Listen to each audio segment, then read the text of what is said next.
sound breathing. We will inhale from the nose and exhale from the mouth, and we will make a sound ah.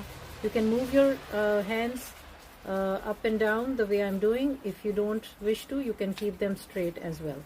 You can keep your eyes closed or focused at a point.